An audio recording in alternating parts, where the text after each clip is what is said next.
Bayangkan sebuah iPhone yang belum resmi diperkenalkan, tetapi foto-fotonya sudah beredar. Warna-warnanya mulai dibicarakan, desainnya mulai ditebak, kameranya mulai menjadi bahan perdebatan. Bahkan chip yang akan menggerakkannya pun sudah ramai diperbincangkan. Inilah iPhone 18 Pro Max. Dan menariknya, kali ini Apple diperkirakan tidak sekedar memperbarui iPhone seperti biasanya. Ada perubahan strategi yang cukup besar. Tetapi sebelum kita terlalu jauh membayangkan sebuah iPhone super canggih dari masa depan, ada satu hal yang harus kita luruskan terlebih dahulu. Sampai 26 Agustus 2026, Apple belum secara resmi memperkenalkan iPhone 18 Pro Max. Artinya, sebagian besar informasi mengenai perangkat ini masih berasal dari laporan industri, analis, leakster, CAD, dan dummy unit. Jadi dalam video ini, kita akan memisahkan mana yang sudah masuk akal berdasarkan informasi terbaru dan mana yang masih harus kita beri tanda tanya. Karena membahas iPhone sebelum Apple memperkenalkannya itu sedikit mirip menebak isi kotak hadiah sebelum hadiahnya dibuka. Kadang benar, kadang juga, ternyata isinya kaos kaki. Jika mengikuti laporan terbaru, iPhone 18 Pro dan iPhone 18 Pro Max diperkirakan akan diperkenalkan pada musim gugur 2026. Namun ada perubahan besar dalam strategi peluncuran Apple. Model Pro dan Pro Max diperkirakan hadir lebih dulu pada 2026, sementara iPhone 18 versi standar justru dikabarkan baru akan hadir pada musim semi 2027. Dengan kata lain, Apple diperkirakan mulai memisahkan waktu peluncuran antara model premium dan model yang lebih terjangkau. Jika benar, ini merupakan perubahan yang cukup menarik. Selama bertahun-tahun, konsumen terbiasa melihat generasi iPhone baru muncul dalam satu gelombang. Namun sekarang, Apple tampaknya bisa saja membuat konsumen yang ingin membeli iPhone terbaru pada akhir 2026 harus memilih model Pro, Pro Max, atau bahkan perangkat foldable baru yang juga dikabarkan akan diperkenalkan. Dan ini bukan cuma soal teknologi, ini juga soal strategi bisnis. Dari berbagai dummy model dan laporan yang beredar, desain dasarnya diperkirakan masih mempertahankan bahasa desain iPhone generasi sebelumnya. Jadi jangan berharap Apple tiba-tiba membuat iPhone berbentuk lingkaran atau seperti remote televisi. Ukuran layar juga diperkirakan masih berada di sekitar 6,9 inci untuk model Pro Max. Perubahan yang lebih menarik justru ada pada bagian atas layar, yaitu Dynamic Island. Sejumlah laporan menyebut Apple sedang mengembangkan Dynamic Island yang lebih kecil. Salah satu alasannya adalah kemungkinan sebagian komponen Face ID dipindahkan ke bawah layar. Namun disinilah kita harus berhati-hati. Rumor mengenai Face ID di bawah layar sudah beredar selama beberapa waktu, tetapi informasi yang muncul tidak selalu konsisten. Laporan terbaru justru menunjukkan bahwa Apple kemungkinan belum sepenuhnya menyembunyikan seluruh sistem Face ID di bawah layar. Kemungkinan yang lebih realistis adalah sebagian komponen dipindahkan ke bawah layar sehingga ukuran Dynamic Island dapat diperkecil.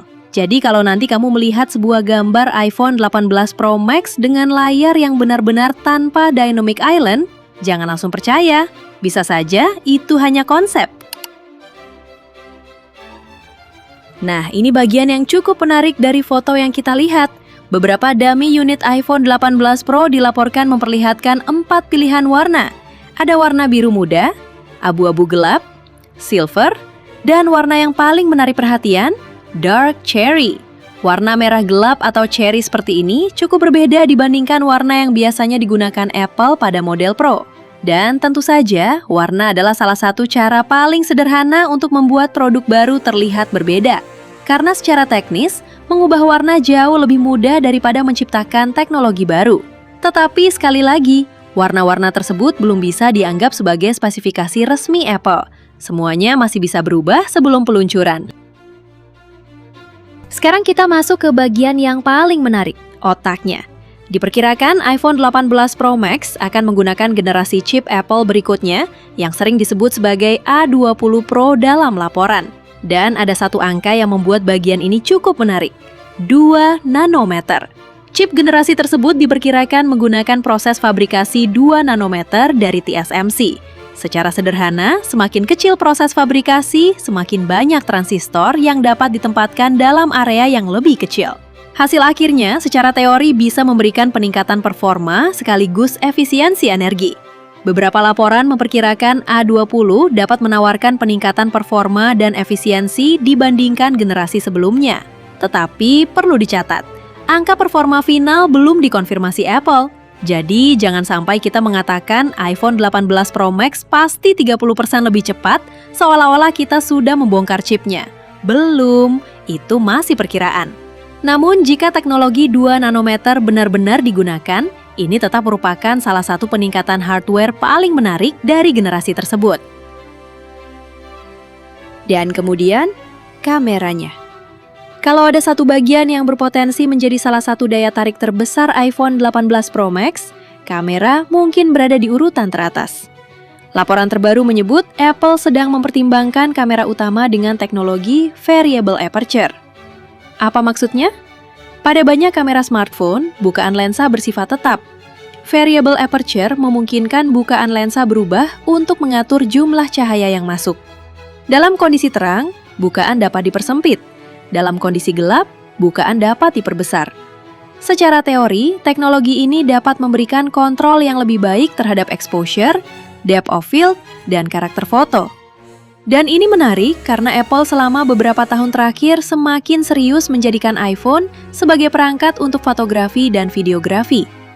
Jadi, kamera iPhone 18 Pro Max mungkin bukan hanya soal menambah megapiksel, melainkan bagaimana sensor, lensa, aperture, computational fotografi, dan pemrosesan AI bekerja bersama. Dan kalau variable aperture benar-benar hadir, fotografi smartphone bisa menjadi semakin dekat dengan pengalaman kamera tradisional. Ada pula laporan mengenai peningkatan kemampuan telefoto. Beberapa sumber bahkan menyebut kemungkinan sistem zoom optik yang lebih jauh pada Pro Max. Tetapi bagian ini masih berada dalam wilayah rumor. Jadi jangan jadikan angka zoom tertentu sebagai fakta sebelum Apple mengumumkannya secara resmi. Karena dalam dunia smartphone, satu angka yang bocor hari ini bisa berubah menjadi angka yang berbeda ketika produk benar-benar diperkenalkan. Apple juga dikabarkan sedang mempersiapkan modem generasi berikutnya sendiri. Nama C2 sering muncul dalam laporan terkait iPhone 18 Pro. Jika benar, ini merupakan bagian dari perjalanan panjang Apple untuk semakin mengurangi ketergantungan terhadap modem pihak lain. Selain modem, Apple juga dikabarkan mengembangkan chip konektivitas generasi berikutnya untuk berbagai fungsi seperti Wi-Fi dan Bluetooth.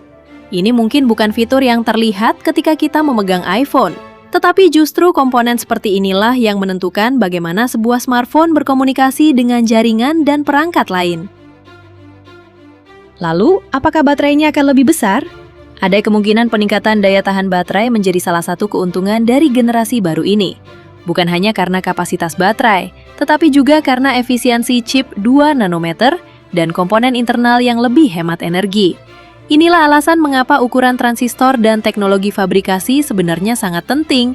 Smartphone yang lebih cepat tetapi boros baterai tentu tidak terlalu menyenangkan. Karena tidak ada yang lebih menyedihkan daripada memiliki smartphone mahal, tetapi jam 2 siang sudah mencari colokan. Jadi, apakah iPhone 18 Pro Max benar-benar revolusioner? Jawabannya, belum tentu. Dan justru disinilah menariknya. Dari informasi yang tersedia sekarang, iPhone 18 Pro Max tampaknya bukan smartphone yang akan mengubah seluruh konsep iPhone, melainkan sebuah evolusi besar. Chip baru, efisiensi yang lebih baik, kamera yang berpotensi lebih fleksibel, dynamic island yang mungkin lebih kecil, konektivitas yang semakin dikembangkan, dan tentu saja desain serta warna baru. Jika semua rumor tersebut benar, iPhone 18 Pro Max akan menjadi salah satu flagship paling menarik Apple. Tetapi apakah layak dibeli? Ini pertanyaan yang berbeda. Jika kamu sudah menggunakan iPhone generasi terbaru, peningkatannya mungkin belum tentu terasa seperti revolusi. Tetapi bagi pengguna iPhone yang sudah berusia beberapa generasi, perbedaannya bisa jauh lebih terasa. Dan kalau kamu adalah orang yang sangat peduli terhadap kamera, performa, baterai, serta teknologi terbaru, model Pro Max kemungkinan memang akan menjadi salah satu perangkat yang paling menarik untuk diperhatikan. Dan akhirnya, kita kembali ke 4 warna tadi. Dark cherry, light blue, dark gray, dan silver. Mana yang terbaik? Secara teknis, tidak ada warna yang membuat iPhone lebih cepat. Tidak ada warna yang membuat kameranya lebih tajam. Dan tentu saja tidak ada warna yang membuat baterainya bertahan 2 hari. Jadi kalau nanti keempat warna tersebut benar-benar hadir, pilihan terbaik sebenarnya sederhana. Pilih warna yang paling kamu suka. Karena pada akhirnya, yang kita gunakan setiap hari bukan spesifikasinya di atas kertas, tetapi perangkatnya di tangan kita.